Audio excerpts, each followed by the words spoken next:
감사를 생각하면 여러분 우리가 감사할 일이 자꾸 생기는 거예요. 원망하고 불평할 일을 자꾸 생각하면 원망과 불평이 자꾸 생기는 것입니다. 여러분 우리가 오늘 읽은 말씀은 우리가 너무나 잘 알고 있는 말씀입니다. 항상 기뻐하라, 쉬지 말고 기도하라, 범사에 감사하라. 이건 누구나 다 알고 있는 거예요. 이것이 그리스도 예수 안에서 너희를 향하신 하나님의 뜻이다, 그렇게 이야기하고 있어요. 하나님의 뜻이라는 말이에요. 찬양을 하고 했어야 되는데 그냥 해버렸네요. 하나님의 뜻이 우리가 기뻐하는 것, 그리고 기도하는 것, 그리고 감사하는 게 하나님의 뜻이다, 그렇게 말씀합니다. 여러분 하나님의 뜻에는요 두 종류의 하나님의 뜻이 있습니다. 하나는 결정적 의지입니다. 그리고 하나는 소원적 의지예요. 하나님이 변개할 수 없는, 변하지 않는 하나님의 의지와 뜻이 있어요. 그런가 하면 우리의 소원이 있습니다. 소원적 의지가 있다는 말이에요. 여러분 예를 들어서 올해 하나님 우리 아이들이 건강하게 믿음으로 잘 자라기를 원합니다. 이건 소원이에요. 소원적 의지예요. 한 해를 시작하면서 뭔가를 결심하고 결단하는 거 소원적 의지라는 말입니다. 그런가 하면 하나님이 변하지 않는, 하나님의 뜻을 변개하지 않는 그런 결정적인 절대적인 의지가 있다는 말이에요. 하나님이 오늘 우리를 향해서 기뻐해라, 그리고 감사해라, 그리고 기도해라 라고 하는 말은 절대적 의지입니다. 하나님 변개하지 않으세요. 바꾸지 않으신다는 거예요. 우리를 향한 것이기 때문에 그렇습니다. 여러분 우리가 어떻게 기뻐할 수 있는가, 어떻게 기도할 수 있는가, 어떻게 감사할 수 있는가. 여러분 성경이 이야기하는 거 그냥 기도해라, 감사해라, 기뻐해라 이러면 할 수 있어요. 좋은 일 있으면 감사할 수 있고요, 기쁜 일 있으면 기뻐할 수 있습니다. 그런데 문제는 그 앞에 붙어있는 형용사가 문제예요. 항상 기뻐해라, 이게 문제인 거예요.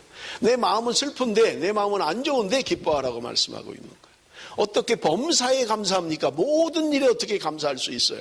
내가 마음이 불편하고 우울하고 마음에 안 드는데 어떻게 감사할 수 있느냐는 거예요. 그런데 성경은 우리에게 범사에 감사해라 이렇게 말씀하는 거예요. 그냥 기도해라 그러면 시간 날 때 기도하면 되겠는데 쉬지 말고 기도해라 이러니까 어떻게 쉬지 않고 기도할 수 있는가? 여러분 전제는 이렇습니다. 여러분 하나님이 우리에게 말씀하실 때 우리가 할 수 없는 것을 요청하지 않으신다는 거예요. 내가 항상 기뻐할 수 없다면 하나님이 그렇게 요청하지 않으셨을 거예요. 할 수 없는 걸 요청하면 안 되잖아요. 우리가 할 수 있기에 하나님이 요청하신다는 거예요. 우리가 항상 기뻐할 수 있고 범사에 감사할 수 있기에 하나님이 우리에게 그렇게 요청하신다는 말입니다. 여러분 그런데 우리는 문제가 뭐냐면 우리는 자꾸 상대적으로 생각하는 거예요. 조건적으로 생각하는 거예요. 지금보다 좀 나아지면 기뻐하고 지금보다 형편이 나아지면 감사하는 거예요. 누구나 할 수 있는 것입니다. 그런데 지금보다 좀 안 좋아지면 감사가 안 돼요. 기뻐하지 않는 거예요. 왜냐하면 우리의 감사와 우리의 기쁨이라고 하는 것은 상대적이기 때문에 그래요. 조건적이기 때문에 그렇습니다. 아이가 지금보다 점수를 잘 받아오면 기뻐할 수 있는 거예요. 감사할 수 있는 거예요. 그런데 점수를 못 받으면 오히려 원망과 불평과 짜증이 나게 된다는 말입니다. 그러면 여러분 어떻게 성경이 우리에게 그렇게 이야기하느냐는 거, 항상 기뻐해라, 범사에 감사해라, 어떻게 그렇게 할 수 있냐는 말입니다. 여러분 그것은요 사도 바울이 빌립보에서 복음을 전하다가 감옥에 갇히잖아요. 그런데 여러분 성경은 그 바울과 실라가 감옥 안에서 감사했다, 찬양했다, 기도했다 그렇게 기록하고 있습니다. 그런데 여러분 그 감옥 안에서 쓴 편지가 뭐냐면 빌립보서예요. 그 빌립보서는 우리가 보통 기쁨의 서신이다 그렇게 해요. 가장 기뻐하라는 말이 많이 나오는 성경이 빌립보서인 것입니다. 그런데 지금 감옥에 갇혀 있어요. 그런데 밖에 있는 사람들에게 편지를 쓰면서 주 안에서 기뻐해라 이러고 이야기하는 거예요. 여러분 말이 안 되잖아요. 지금 매를 맞고 복음 전하는 것 때문에 매를 맞고 지금 쇠사슬에 묶여서 빛도 들어오지 않는 지하 캄캄한 감옥에 갇혀 있어요. 그런데 그 사람이 밖에 있는 자유한 사람들에게 편지하면서 주 안에서 기뻐해라 이렇게 이야기하고 있는 거예요. 바울이 그렇게 이야기할 수 있었던 것은요 조건적인 기쁨이 아니에요. 환경적인 기쁨이 아니라는 말입니다. 하나님이 주시는 기쁨을 이야기하는 거예요. 성령의 기쁨으로 우리가 데살로니가서를 함께 살폈잖아요. 성령이 주시는 기쁨, 성령의 기쁨으로 기뻐하라는 말입니다. 내 힘으로 기뻐하는 게 아니에요. 주님 안에서 기뻐할 수 있다는 말입니다. 여러분 이것을 우리가 경험하셔야만 합니다. 내가 환경은 나쁜데 환경은 좋지 않은데 어떻게 내가 기뻐하며 감사할 수 있는가? 여러분 이것은요 하나님이 주시는 그 기쁨과 감사가 무엇인지를 경험하셔야만 합니다.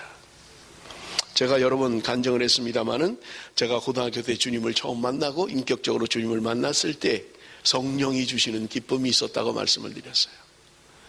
환경은 전혀 기뻐할 환경이 아니었어요. 여전히 배고팠고요. 여전히 환경은 너무 안 좋은 환경이었습니다.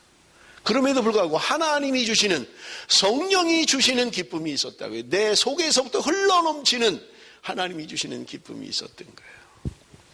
그러므로 여러분, 바울이 고백했던 것은 그런 환경적으로 뭔가 나아져서 좋아져서 기뻐하는 것이 아니라 하나님이 주시는 기쁨을 누리라고 말씀하고 있는 것을 우리는 볼 수 있는 것입니다.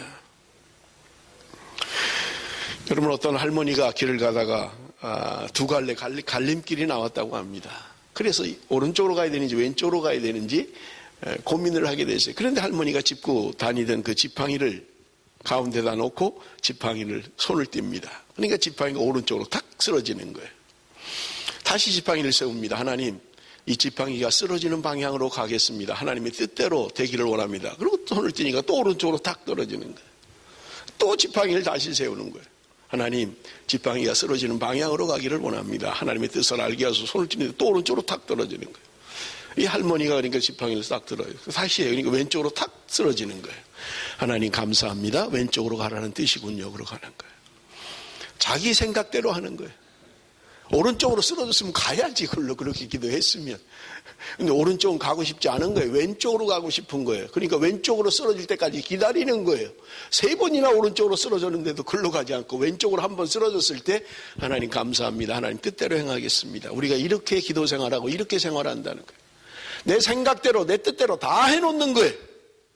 그리고 하나님 앞에 하나님 이렇게 되기를 소원합니다.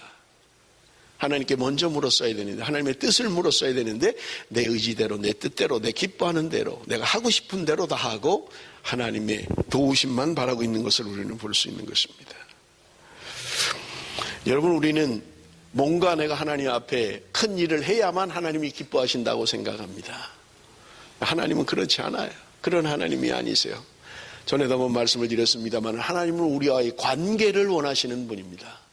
내가 무엇인가 큰 일을 하고 내가 뭔가 부흥을 시키고 내가 뭔가 엄청난 일을 하고 그래서 하나님이 기뻐하시는 것이 아니라 하나님이 오늘 우리를 기뻐하시는 것은 관계를 맺기를 원하시는 거예요. 하나님과의 관계를 맺기를 원하시는 것입니다. 여러분, 사도행전 12장에 보면 야고보와 베드로에 대한 이야기가 나옵니다. 거기 사도행전 12장에 보면 베드로가 감옥에 갇히게 됩니다. 그런데 천사가 감옥의 문을 열고 베드로를 건져주는 장면이, 빼내는 장면이 사도행전 12장에 기록되어 있어요. 그런데 동일한 사도행전 12장에 야고보는 칼에 맞아 죽었다 이렇게 기록되어 있는 거예요. 똑같은 사도입니다. 똑같은 주의 일꾼들이에요. 하나님의 사랑받는 주님의 제자들입니다. 그런데 한 명은 칼에 맞아 죽었고 한 명은 천사를 통해서 건져주신 거예요. 여러분, 성경 읽으면서 어떻게 해석을 하실 수 있어요? 우리는 쉽게 그렇게 생각할 수 있어요. 야고보는 기도가 부족했구나. 요즘 기도 안 하더니 영적 침체에 빠졌구나. 그렇게 생각할 수 있습니다. 성경은 그런 말이 없어요. 야고보가 기도를 안 해서 칼에 맞아 죽었다는 말은 없다는 말입니다. 그럼에도 불구하고 우리의 신앙의 기준은 언제나 그런 거예요. 잘 되는 것, 뭔가 남기는 것, 뭔가 업적이 있는 것을 하나님을 위한 일이다, 하나님의 뜻이다 이렇게 생각하는 거예요. 그래서 여러분, 교회 안에 망하는 사람은 설 자리가 없는 거예요. 뭐든지 간증은 잘 돼야 되는 거예요. 뭔가 사업도 성공하고 애들도 잘 돼야 되고 암에 걸렸는데 고침받아야 되고 뭔가 좋은 쪽만 자꾸 얘기하는 거예요. 그러니까 안 좋은 쪽은 설 자리가 없는 거예요. 나는 저주받았나 보다. 잘 되는 게 하나님의 축복이라면 되지 않는 것은 하나님의 저주임에 틀림이 없습니다. 그런데 여러분, 그렇지 않잖아요. 우리가 요즘 욥기를 묵상하고 있잖아요. 욥이 있어서 얼마나 감사한지 몰라요. 욥이 없었다면 성경에 전부 다 잘못되는 건 다 하나님의 축복이 아니에요. 하나님의 저주입니다. 그런데 욥이 있기에 우리는 감사합니다. 동방의 의인인데도 고난을 받고 어려움을 당하고 몸에는 병이 들고 아내는 도망가 버리고요. 그리고 온 몸이 병이 들어서 자녀들은 다 죽고요. 가지고 있는 재산은 다 날리고요. 설명할 방법이 없어요. 그런데 욥이 있어서 감사해요. 욥 같은 의인도 어려움을 당하는구나 생각할 수 있다는 말입니다. 여러분, 우리는 참 업적을 남기려고만 합니다. 여러분, 하나님이 많은 것을 주셨음에도 불구하고 감사하지 못하고 기뻐하지 못하는 사람들을 우리는 볼 수 있는 거예요. 어떤 사람은 몸에 장애를 가지고 있으면서도요, 하나님의 뜻대로 살아가는 사람도 있어요. 현대 선교의 아버지인 윌리엄 캐리, 그는 자서전에 고백을 합니다. 오늘 내가 나된 것은 하나님의 은혜입니다. 그러나 잊을 수 없는 사람이 있는데 나의 누이가 평생을 장애자의 병원에서 움직이지도 못해요. 평생을 침대에 누워서 사랑하는 동생을 위해서 기도했던 거예요. 윌리엄 캐리를 위해서 기도했던 거예요. 오늘 내가 위대한 현대 선교의 아버지로 인정받을 수 있었던 것은 나의 누이가 평생을 침대에 누워서 나를 위해서 기도한 결과가 오늘의 나를 낫게 했습니다 라고 고백하고 있는 것입니다. 윌리엄 캐리가 받을 상을 하나님께서는 그 누이에게도 주실 것입니다. 아무것도 한 거 없어요. 뭐 하나 들어준 것도 없고요, 뭐 하나 도와준 것도 없고요, 같이 갈 수도 없었던 그런 누이입니다. 그럼에도 불구하고 하나님께서 그 누워있는 그 상황 가운데서도 동생을 위해서 기도하게 하셨고 그 선교사의 축복을 함께 받도록 하셨던 것입니다. 건강을 주셨습니다마는 내가 감사하지 못한다면 하나님의 뜻대로 살고 있는 것 아닙니다. 하나님은 우리에게 기뻐해라 감사하라고 말씀하고 있는 것입니다. 내가 없는 것, 부족한 것만 보고 여러분 언제나 불평하고 원망한다면 여러분 우리는 하나님의 뜻대로 살고 있지 않은 거예요. 제가 퍼스에 처음 1995년도 1월 달에 퍼스에 도착해 가지고요. 돈도 없고요. 개척을 해야 되는데 뭐 가진 게 없는 거예요. 8개월 동안 차가 없이 살았어요. 차가 없이. 뭐 호주에서 생활하는 게 얼마나 힘듭니까? 식탁을 살 돈이 없는 거예요. 신문지를 깔고 3개월 동안 그냥 신문지를 깔고 밥을 먹었어요. 8개월 만에 그 전에 했던 교회에서 헌금 남은 게 있는데 없어져 버리니까 교회에다 준 거예요. 뭐 어떻게 할 수가 없으니까 그러면 그냥 새로 개척하는 교회에서 그냥 가지면 좋겠다 그래서 생각지도 않았는데 돈이 8,000불이 생긴 거예요. 그러니까 성도들이 이거 가지고 목사님 차를 사면 좋겠습니다. 8,000불짜리 차를 찾아보니까 뭐 8,000불이 차가 좋은 차가 어디 있겠어요. 7년 된 캠리, 옛날 캠리를 산 거예요. 14만 킬로를 뛴 캠리를 산 거예요. 차가 없다가 8개월 만에 차가 생기니까요. 14만 킬로 아니라 아마 뭐 140만 킬로를 뛰었어도 괜찮았을 거예요. 얼마나 좋은지요. 맨날 닦는 거예요. 맨날. 그 중고차. 아무리 닦아도 냄새나는 그 차 너무너무 좋더라고요. 없다가 있으니까 너무너무 감사해요. 여러분 한번 생각을 해보십시오. 내가 벤츠를 타다가 사업이 망해서 캠리를 타야 된다면 새 거를 타도 불평일 거예요. 하나님 내가 이까지 차를 타야 됩니까? 내가 그렇게 좋은 차를 타다가 이거 타야 됩니까? 하나님 너무하십니다. 원망하고 불평할 수 있을 거예요. 여러분 우리의 감사, 우리의 기쁨이라고 하는 것은 언제나 조건적이에요. 상대적이에요.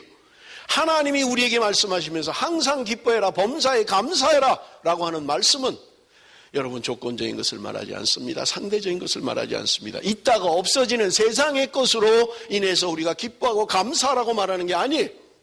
하나님이 주시는 영원한 것, 그것 때문에 감사하고 기뻐해야 된다고 이야기하고 있는 것입니다.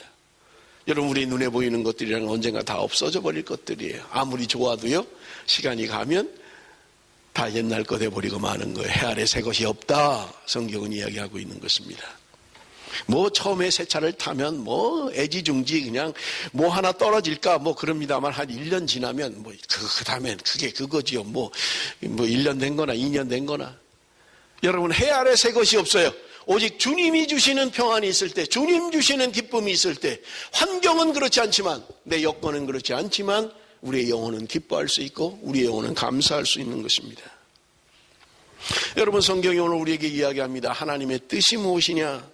첫 번째로 항상 기뻐하라고 말씀하고 있는 것입니다. 여러분 내가 신앙이 있다는 것이 뭐냐? 내 안에 기쁨이 있는 것을 확인하면 돼요. 내가 신앙생활을 잘하고 있는가를 평가할 수 있는 것은 기쁨인 것입니다. 내가 정말 기뻐하고 있는가? 내 안에 기쁨이 있는가? 여러분 내가 기쁨으로 모든 것을 하고 있습니까? 아니면 마지못해서 힘들어하면서 의무감에 그렇게 하고 있습니까? 여러분 거기에는 기쁨이 없어요. 내가 신앙생활을 바르게 하고 있다면 내 안에 기쁨이 있어야만 합니다. 무엇을 하면서도 기뻐야 돼요. 책상을 옮기면서도 청소를 하면서도 쓸고 닦으면서도 설거지를 하면서도 기뻐야만 하는 것입니다. 내 안에 기쁨이 없다면 나는 분명히 신앙생활을 제대로 하고 있는 것이 아닙니다. 뭔가 문제가 있다는 말입니다. 여러분, 오늘 본문 16절에 항상 기뻐하라 그렇게 이야기합니다. 그 가능한 것이 무엇입니까? 어떻게 항상 기뻐할 수 있습니까? 오늘 본문 안에 답이 있습니다. 그리스도 예수 안에서. 그리스도 예수 안에서 기뻐하라고 이야기하고 있는 거예요. 바울이 고백한 바울의 모든 주제입니다. 주 안에서 기뻐해라. 그리스도 안에서 기뻐하라는 거예요. 내가 환경이 뭐가 좀 낮아서 뭐가 좀 좋아져서 내가 기뻐하고 감사하는 게 아니라는 말입니다. 주 안에서, 그리스도 안에서 감사할 수 있어야 된다는 거예요. 어떤 환경 가운데서도, 어떤 처지 가운데서도 감사하며 기뻐할 수 있어야 된다고 말씀하고 있는 것입니다. 하나님은 우리의 관계를 원하십니다. 오늘도 하나님은 관계를 맺기를 원하시는 거예요. 내가 남기는 어떤 일보다 하나님이 기뻐하는 것은 관계인 것입니다. 내가 하나님과의 관계를 맺고 있는가? 나는 하나님을 떠나 있는가? 여러분, 나를 살피면 됩니다. 내 안에 주님이 주시는 기쁨이 있는가? 여러분, 나를 확인하면 되는 것입니다. 어느 미국에 사는 교포가정의 이야기입니다. 남편이 출근을 하려는데 아내가 출근하는 남편을 보고 여보, 돈 좀 있으면 좀 주세요. 오늘 뭐 해야 될 게 많아요. 돈 좀 주세요. 그렇게 이야기합니다. 남편이 출근을 하다가 돈을 달라니까 남편이 짜증을 냅니다. 아니 여보, 월급 갖다 주는 건 다 뭐하고 좀 규모 있게 쓰지. 뭐 맨날 아침에 출근하는데 돈 달라고 합니까? 나는 매일 아침마다 강도 만난 기분입니다. 맨날 달라 자꾸 뭘 자꾸. 그렇게 이야기합니다. 그 아내가 좀 듣고 그냥 넘어가면 되는데 그렇게 말하니까 또 여자도 또 가만히 있지 않은 거예요. 여보, 나는 맨날 식모살이하고 있다 이 집에서. 맨날 밥하고 빨래하고 애나 키우고 내가 뭐 하는 건지 모르겠다. 그렇게 이야기하는 거예요. 여러분, 그러니 머슴과 식모가 만났으니 행복할 리가 없지요. 늘 불평인 거예요. 나는 맨날 강도 만난 것 같아. 이 집에 나는 머슴이야. 새벽부터 나가서 일만 하고 돈만 갖다 줘야 되고 그래야 좋아하고 나는 이 집에 머슴이 틀림없어. 나는 이 집에 식모가 틀림없다. 나는 여기 맨날 밥이나 해야 되고 청소나 해야 되고. 머슴과 식모가 만나니 무슨 행복한 가정이 되겠습니까? 작은 것에서도 감사하고 기뻐하고 별거 아닌 것에서도 기뻐하고 그래야 행복한 가정이 될 텐데요. 두 번째로 여러분, 쉬지 말고 기도하라고 이야기합니다. 여러분, 조지 뮬러가 캐나다 퀘벡에 집회가 예정이 되어 있어서 배를 타고 이제 캐나다 퀘벡으로 가는 중이었어요. 가는 중에 안개가 하도 많이 껴서 배가 더 이상 나갈 수가 없는 거예요. 앞을 볼 수, 요즘 같으면 뭐 컴퓨터로 그저 이렇게 갑니다만은 그 당시에 이 배가 갈 수가 없는 거예요. 10m 앞을 쳐다볼 수가 없는 거예요. 무려 22시간 동안 앞으로 나가지 못하고 배가 갇혀 있었던 거예요. 토요일날 집회 약속은 돼 있는데 지금 가긴 가야 되는데 배가 움직이질 못하는 거예요. 조지 뮬러가 답답하니까 선장에게 요청합니다. 왜 못 갑니까 지금? 나는 토요일날 몇 시까지 지금 캐나다에 가야만 합니다. 그러니까 선장이 이야기합니다. 목사님 보십시오. 지금 안개가 껴서 도저히 가지 못하고 있습니다. 22시간 동안 지금 앞으로 나가지 못하고 있는데 목사님 어떡하란 말입니까? 제가 가기 싫어서 안 가는 게 아니고요. 그러니까 조지 뮬러가 우리 같이 기도합시다. 기관실로 가서 기도합시다. 그러는 이 선장이 기도 안 찬 거예요.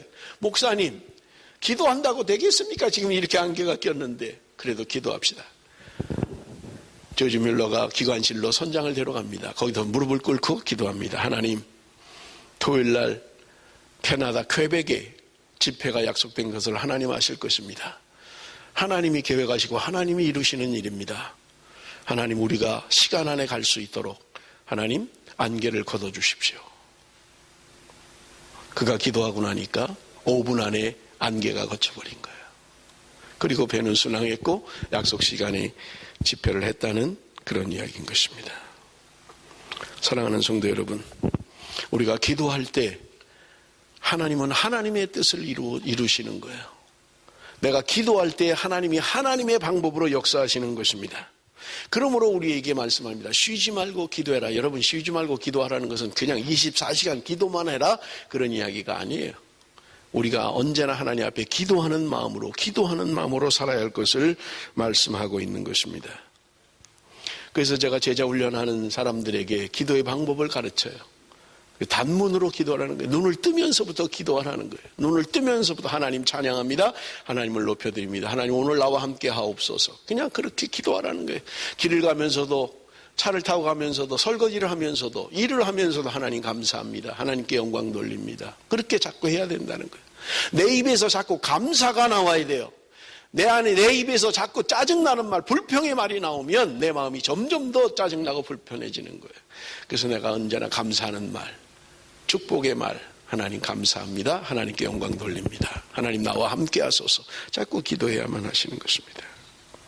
하나님은 어떤 순간에도 우리가 기도하기를 원하시는 것입니다.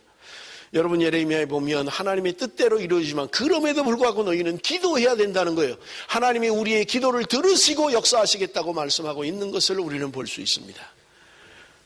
그럼에도 불구하고 기도하지 않으시겠습니까? 여러분, 우리는 기도해야만 합니다. 기도의 시간을 늘려야 되고요. 가능하면 시간을 정해서 기도하셔야만 합니다. 그럴 때 하나님이 우리의 기도를 들으시고 응답하신다고 말씀합니다. 예수님께서도 습관을 쫓아 기도했다, 그렇게 말씀합니다. 기도하는 것은 습관입니다. 내가 습관을 들여야 돼요. 시간을 정해야 되고요. 기도하는 습관을 들여야만 합니다.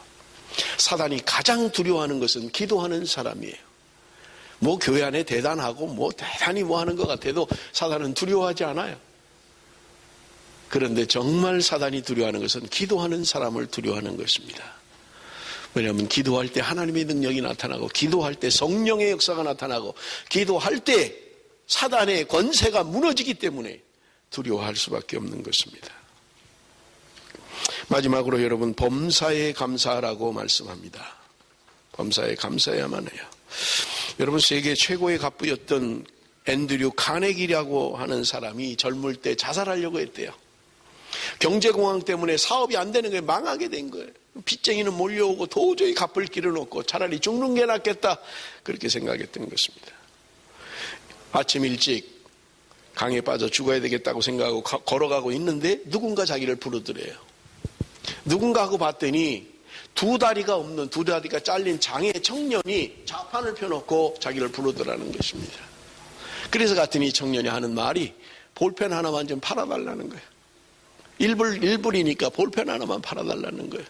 지금 카네기가 죽으러 가면서 이 청년이 하도 도와달라고 하니까 주머니에서 일불을 꺼내서 던져주고는 가는 거예요. 그런데 이 청년이 또 부르는 거예요. 자꾸 좀 오라고. 그래서 아니 도대체 왜 자꾸 부르느냐, 귀찮게. 그랬더니 당신이 일불을 냈으니까 볼펜을 가져가야 되지 않겠느냐고. 왜 볼펜을 안 가져가냐고 하는 거예요. 볼펜, 일불짜리 볼펜. 카네기가 그러고 보니까 이 청년이요, 다리는 없고 볼펜 일불짜리 하나 파는 청년이니 형편이 얼마나 안 좋겠어요. 그 아침에. 그런데 그 청년의 얼굴을 보니까 환한 거예요. 기쁨이 있는 거예요. 도대체 저 청년은 저렇게 환경을 보니까 나보다 훨씬 안 좋은 환경인 것 같은데 저 청년은 무엇이 저렇게 기쁜가? 어떻게 기뻐할 수 있는가? 나는 저 청년보다 가진 게 훨씬 많고 조건이 훨씬 좋음에도 불구하고 나는 감사하지 못하고 기뻐하지 못하고 죽으러 가고 있는데 저 청년은 도대체 무엇이 저렇게 기쁘게 만드는가? 카네기가 그 청년의 모습을 보면서 새로운 도전을 받고, 그래 나도 한번 살아봐야 되겠다. 저 청년이 저런 환경 가운데 살아간다면 내가 사지가 멀쩡한데 내가 못할 게 뭐 있겠느냐. 마음을 고쳐먹고 다시 일어서서 세계적인 갑부로 하나님 앞에 쓰임받았다는 그런 이야기인 것입니다. 오늘 본문 18절에 말씀합니다. 범사에 감사하라. 범사에 감사하라. 이것이 그리스도 예수 안에서 너희를 향하신 하나님의 뜻이다. 이렇게. 감사하는 게 하나님의 뜻이라는 말이에요. 여러분, 감사하십시오. 자꾸 감사하면 감사의 조건이 많아지는 거예요. 왜 그렇습니까? 여러분, 그것은요, 하나님의 주권을 인정하는 거기 때문에 그렇습니다. 내가 감사하는 것, 기뻐하는 것, 그것은 하나님의 주권을 인정하는 거예요. 내가 하는 거라면 감사할 수 없어요. 내가 하는 거라면 상대적일 수밖에 없습니다. 잘 돼야만 기뻐할 수 있고 잘 돼야만 감사할 수 있어요. 그런데 주님 안에 주님의 주권을 인정하면 그것이 내가 망한다 할지라도 기뻐할 수 있는 거예요. 내가 복음을 전하다 감옥에 갇힌다 할지라도 기뻐할 수 있다고 이야기하고 있는 것입니다. 왜냐하면 하나님의 주권이기 때문에 그래요. 하나님이 하시는 일이라고 인정하기 때문에 그렇습니다. 그렇다면 여러분, 우리는 감사하고 기뻐할 수 있는 거예요. 내가 뭔가를 해야 되고 내가 뭔가를 성취해야 되고 내가 뭔가를 이루어야 되고 뭔가 내 뜻대로 돼야 되고, 그러니까 그렇게 안 되니까 불편하고, 그거 안 되니까 감사가 안 나오고, 안 되니까 원망이 나오고 짜증이 나는 거예요. 여러분, 하나님의 주권을 인정해야만 합니다. 잘 되는 것도 하나님의 뜻이지만 안 되는 것도 하나님의 뜻입니다. 우리는 그것을 헤아릴 줄 알아야 돼요. 하나님의 주권을 인정해야만 합니다. 그럴 때 우리는 항상 기뻐하고 항상 감사할 수 있고 범사에 감사할 수 있는 삶을 살 수 있는 것입니다. 하나님의 주권이다. 하나님의 뜻이다. 그것을 우리는 알아야만 하는 것입니다. 어느 날 장미꽃이 하나님 앞에 불평을 했다고 합니다. 하나님, 왜 저에게 가시를 주셔서 제 인생을 이렇게 어렵게 하십니까? 그러니까 하나님이 장미꽃에게 이야기합니다. 얘야, 나는 너에게 가시를 준 적이 없다. 너는 원래 가시나무였어. 그런데 내가 장미꽃을 너한테 준 거야. 지금 무슨 말인지를 잘 이해가 안 되셔서 못 우시는 거죠? 일부 예배 때는 아침이니까 뭐 정신이 없어서 못 웃는다 그러고. 하나님, 나같이 이쁜 장미꽃에 왜 가시를 줘서 어렵게 합니까? 그러니까 하나님이 너 원래 가시꽃이야. 가시야. 근데 내가 불쌍해서 장미를 너한테 붙여준 거야. 그러니까 감사하잖아요. 그죠? 가시 때문에 불평하고 원망했는데 거꾸로 생각하면 그렇지 않다는 거예요. 하나님이 우리에게 어려움을 주시는 것 통해서도 감사할 수 있고 힘든 것을 통해서도 기뻐할 수 있고 우리가 지금 이해는 되지 않지만 그러나 하나님의 주권이 하나님의 뜻이 분명히 있을 거야. 나는 알지 못하지만 그러므로 나는 기뻐하라고 말씀하고 있는 것입니다. 말씀을 맺겠습니다. 사랑하는 성도 여러분, 오늘 우리가 기뻐하는 것, 감사하는 것, 기도하는 것이 하나님의 뜻이라고 이야기합니다. 우리가 데살로니가 전서를 이미 몇 번을 설교를 했잖아요. 하나님의 뜻은 우리가 거룩하게 되는 것이 하나님의 뜻이다. 바울이 이제 데살로니가 전서를 마감하면서 데살로니가 성도들에게 이야기합니다. 너희들이 기뻐하는 것, 감사하는 것, 그리고 기도하는 것이 하나님의 뜻이라고 말씀하고 있습니다. 여러분, 이것이 하나님의 뜻일진데 우리는 기뻐해야만 합니다. 우리는 감사해야만 합니다. 우리는 기도해야만 합니다. 이것은 의무가 아닙니다. 상대적이고 조건적인 것이 아닙니다. 하나님이 주시는 주님 안에서의 기쁨, 우리는 그것을 누려야만 합니다. 사랑하는 성도 여러분, 날마다 우리의 삶이 하나님이 주시는 위로와 기쁨으로 충만해서 날마다 감사하고 범사에 감사하며 항상 기뻐하고 쉬지 않고 기도하는 삶을 살아가는, 그래서 하나님의 뜻을 이루어드리는 저와 여러분이 되시기를 주님의 이름으로 축원합니다.